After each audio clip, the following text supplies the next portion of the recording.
3. 리비아의 추억 그리고 별난 경험. 3-2. 영혼의 길에서 낙타와 함께 사막의 불가사리. 홀로드는 앞서 말한 대로 흙과 모래뿐인 사막에 길을 내고 물을 뿌려 다져 만든 도로이다. 리비아 전역에 3,500km의 인공수로를 건설하기 위해 무게 75톤에 달하는 대형 송수관을 트레일러에 싣고 운반하려고 닦아놓은 길이기도 하다. 도로는 거의 직선으로 뻗어 지평선과 맞닿아 있고 끝이 보이지 않는다. 넓은 데다 공사용 차량 외에는 다니는 차가 거의 없어 횡하니 비어 있다. 차를 몰고 이 길을 달리다 보면 주변에 아무것도 없고 황량해 속도 감각이 둔해질 수밖에 없다. 그래서 홀로드에서는 자신도 모르게 과속하다가 차량 전복이나 충돌 사고로 목숨을 잃는 일도 잦다. 그날도 나는 몇 시간이나 떨어진 현장에서 업무를 마치고 숙소로 복귀하던 길이었다. 사막의 태양은 어느덧 지평선 아래로 떨어지며 일몰을 시작했고 천지는 노랗고 붉은 노을빛으로 물들어가고 있었다. 불구스름한 황혼의 사막도 좋고 내가 달리는 이 영혼의 길도 좋았지만 배가 고팠던 나는 서둘러 저녁을 먹어야겠다는 생각에 과속 운전을 하고 있었다. 이곳은 지중해 연안과 가까워 안개가 잘 끼고 일출과 일몰 무렵에는 눈부심이나 시야 흐림으로 착시 현상이 자주 일어난다. 한여름 낮에는 멀리 지평선을 바라보면 바다 같은 수면 위의 숲이나 나무가 어른거리며 보이는 신기루 현상도 나타난다. 안개 속을 헤치며 검붉게 물든 도로를 달리던 중 갑자기 도로 한가운데 큰 산 같은 물체가 희미하게 눈앞에 나타났다. 순간 그것이 아라비아 낙타임을 알아챘다. 급히 브레이크를 밟자 차는 좌우로 비틀거리다 한 바퀴 빙그르르 돌며 멈춰섰다. 천만다행으로 맨 앞에 선 거대한 우두머리 낙타는 이미 내 차를 조금 비켜 지나간 뒤였다.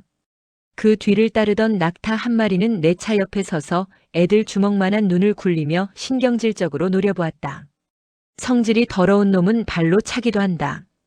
해질녘 낙타 무리가 집으로 돌아가던 길에 하마터면 나는 선두에 선 낙타를 그대로 들이받을 뻔했다. 한마디로 알라의 뜻에 맡기라는 인샬라였다.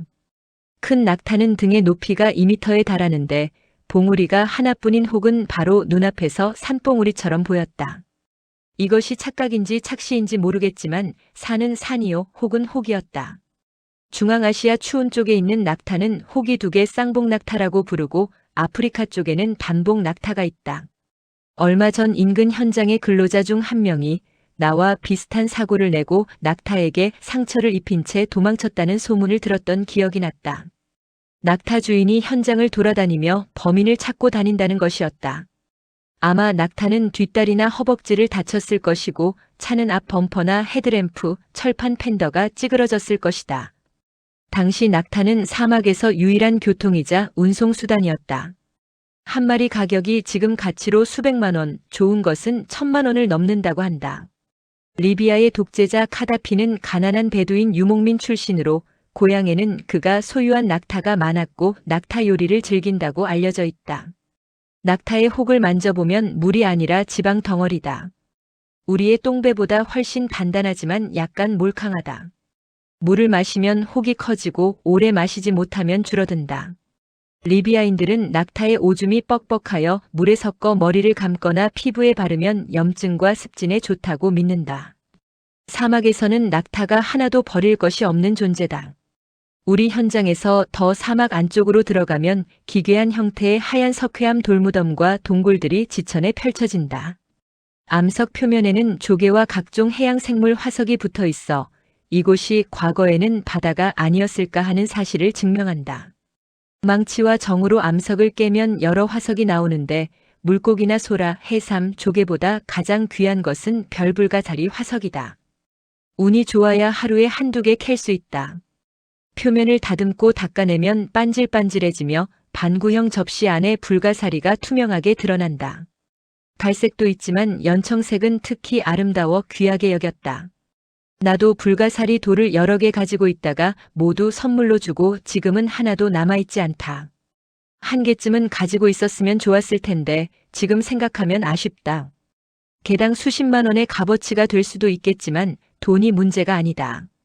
중동 근로자로서 피땀 흘리며 고생한 기억, 낯선 이국 땅에서 느꼈던 정취와 분위기를 떠올리며 다시 그리워질 때 한 번쯤 꺼내보고 싶은 추억이었기 때문이다. 3-3. 트리폴리 비행기 사고와 인생지사 세옹지마.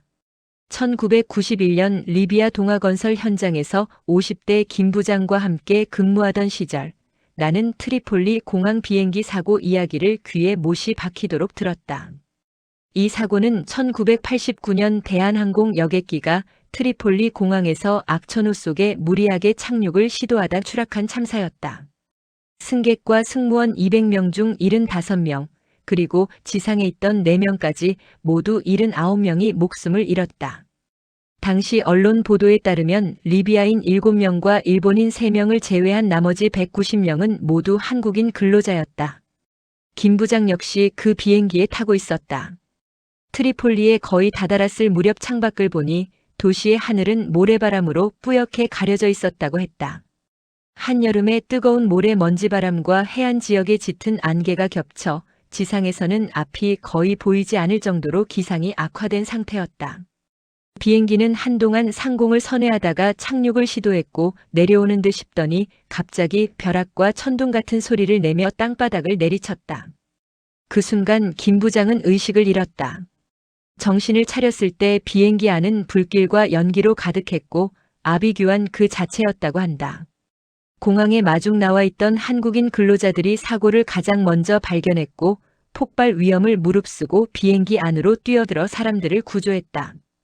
김 부장은 안전벨트를 매고 있었던 덕분에 온몸에 상처와 통증은 있었지만 목숨을 건질 수 있었다.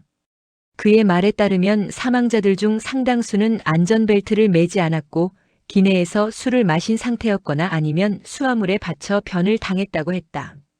그는 숨진 사람들을 넘어 겨우 기체 밖으로 빠져나올 수 있었다고 한다. 그 와중에 인근에 살던 일부 리비아인들은 인명구조는커녕 흩어진 가방과 수화물에서 튀어나온 온갖 귀중품을 주워가기에 바빴다고 했다. 비행기는 시야가 거의 확보되지 않은 상태에서 착륙을 강행하다가 활주로가 아닌 엉뚱한 올리브밭으로 추락하고 말았다. 사고 이후 언론에서는 당시 대한항공 조종사들 다수가 군 출신이었고 그 군대식 판단과 무리한 결단, 군인 정신이 사고를 키웠다고 비판하기도 했다. 생존자와 김 부장에게는 그야말로 기적 같은 생환이었겠지만 희생자 가족들에게는 하늘이 무너지는 비극이었을 것이다. 방학을 맞아 대우건설의 간부로 근무하던 아버지를 만나려고 리비아까지 왔던 딸을 이번 사고로 잃게 된 사람이 있었다. 그 아버지는 딸이 그리워 또 딸의 넋을 위해 10년이 넘도록 트리폴리를 떠나지 못한 채 그 땅을 맴돌며 살고 있다는 슬픈 사연도 뒤늦게 알게 되었다. 인생사 세옹지마라는 말이 있다. 중국 변방에 살던 한 노인의 장성한 아들이 사고로 다리를 다쳐 불구가 되었을 때 사람들은 이를 큰 불운이라 여겼다. 그러나 전쟁이 일어나 마을의 젊은이들이 모두 전장으로 끌려가 죽임을 당하는 동안 다리를 다친 그 아들은 군에 가지 않아 목숨을 건질 수 있었다. 인간의 불행과 행복이 어디서 갈리고 뒤바뀌는지 그 누구도 예측할 수 없다는 이야기다. 1989년 사고에서 살아남았던 동아건설의 50대 김 부장은 그러나 1992년 음주운전 교통사고로 생을 마감했다. 어느 날 그는 근무 시간이 무료하고 지루했는지 젊은 A 직원 한 명을 태우고 몇 시간이 걸리는 사막의 분소 현장을 점검하러 나갔다. 나는 사무실을 지켜야 했기에 대신 A 직원이 동행했을 것이다. 그는 운전기사를 대동한 것이 아니라 장거리 운전이 위험하다며 동승자를 둔 것이었다. 몇 시간 걸려 분소 현장에 도착한 그는 친분이 있던 동료들과 점심을 먹으며 반주까지 곁들였다. A 직원은 먼저 식사를 마치고 차 안에서 한참을 기다렸고 김 부장은 기분 좋게 취한 상태로 돌아와 다시 현장으로 돌아가기 위해 운전대를 잡았다. 리비아에서 남쪽 수단으로 이어지는 사막 도로는 차량 통행이 드물어 한산하지만 무서운 속도로 달리는 대형 화물차와 트레일러를 늘 조심해야 한다. 마주오던가 추월하는 대형 화물차가 있을 때는 엄청난 모래바람을 몰고 오기 때문에 핸들을 두 손으로 움켜쥐지 않으면 차체를 크게 흔들어 놓는다. 그날도 마찬가지였다. 김 부장은 한 손으로 핸들을 잡고 잡담을 나누다 방심했고 마주오던 대형 화물차가 지나가자 차량은 크게 휘청거렸다. 당황한 그는 결국 도로를 벗어나 모래 언덕 아래로 곤두박질 쳤다. 차체가 높은 도요타 픽업 차량은 한 번 중심을 잃으면 바로잡기 어려웠고 차는 그 많은 모래 언덕 중에 하필 움푹 파인 돌밭에 기우뚱하게 꽂혀버렸다. 앞 범퍼는 심하게 찌그러졌고 김 부장은 뇌진탕으로 숨졌으며 A 직원은 다리가 골절되는 중상을 입었다. 서울에 살던 김 부장은 좋은 집을 소유하고 부인의 가게도 잘 된다고 늘 자신의 중년의 안락함을 자랑하던 사람이었다. 그러나 함께 근무하며 본 그의 모습은 달랐다. 눈앞에서 직접 뇌물로 받은 담배 몇 보루도 절대 나눠주는 법이 없다. 한 보루 정도는 사무실의 젊은 부하에게 피우라고 주는 것이 인간적이지 않을까? 하지만 혼자 다 먹어치우는 역대급 욕심쟁이 구두쇠였던 사람이다. 몇 년 동안을 직원들의 눈치만 보면서 할 일 없이 하루하루를 월급만 바라보며 버텼던 사람이다. 그렇게 모은 돈으로 진작 본인은 편안한 노후를 누려보지도 못한 채 생을 마쳤다.